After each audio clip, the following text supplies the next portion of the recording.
Baik anak-anak Ustazah akan mereview sedikit pelajaran tematik IPA tema 8 dan tema 9. Kita bahas tema 8 dulu, tentang gaya. Gaya itu apa? Masih ingat? Tarikan dan dorongan. Pengaruh gaya terhadap gerak benda. Misalnya gaya otot. Ini yang kita contohkan, sering kita contohkan di kelas. Yang pertama, gaya otot itu contohnya menarik meja ataupun mendorong meja. Jadi di sini terjadi perpindahan posisi meja karena diberi gaya. Yang kedua, misalnya gaya pegas. Contohnya bola basket yang terbuat dari karet. Nah, bola basket yang terbuat dari karet ini apabila kita mainkan, kemudian kita lemparkan ke lantai, bolanya akan memantul. Apa hubungan gaya dan gerak? Nih, yang pertama, gaya dapat membuat benda dia menjadi bergerak.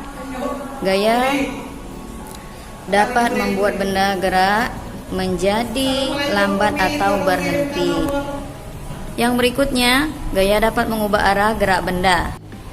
Yang berikutnya, gaya dapat mengubah arah gerak benda, dan gaya dapat mengubah bentuk benda. Ini banyak sekali contohnya ya anak-anak Ustazah. Gaya dapat membuat benda dia menjadi bergerak. Contohnya tadi, misalnya kita melemparkan sebuah bola.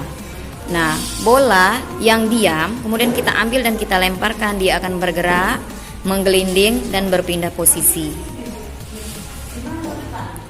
Ini banyak sekali ya. Kemudian dapat mengubah arah gerak benda.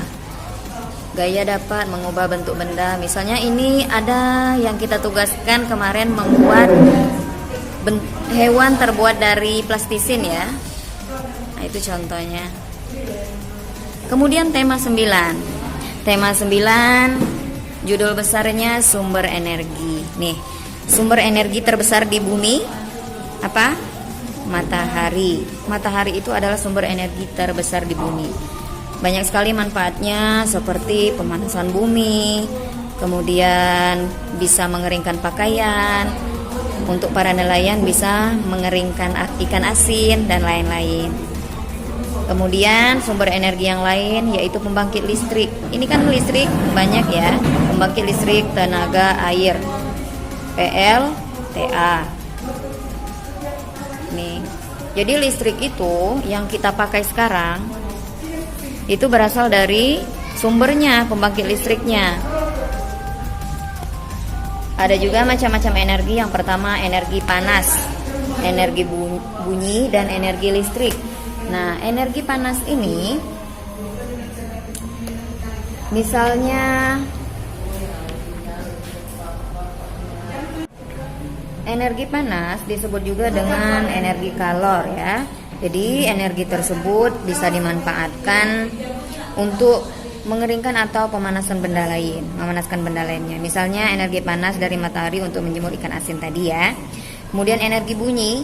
Energi bunyi ini energi yang dihasilkan oleh benda-benda yang dapat menimbulkan bunyi ya apabila dipukul atau dipetik, misalnya gendang, dol, kemudian gitar dan lain-lain ya. Kemudian energi listrik yang memiliki arus listrik sehingga dapat menghidupkan peralatan elektronik. Nah, misalnya nih di rumah kita menghidupkan TV, kipas angin, AC, kulkas, magic untuk memasak nasi ya, itu sangat banyak contohnya. Nah, mungkin ini ya anak-anak ustazah untuk di tema 8 dan tema 9 pembelajaran IPA. Bagi yang masih kurang paham atau ada yang ingin ditanyakan, boleh dijapri ustazahnya. Terima kasih. Assalamualaikum warahmatullahi wabarakatuh.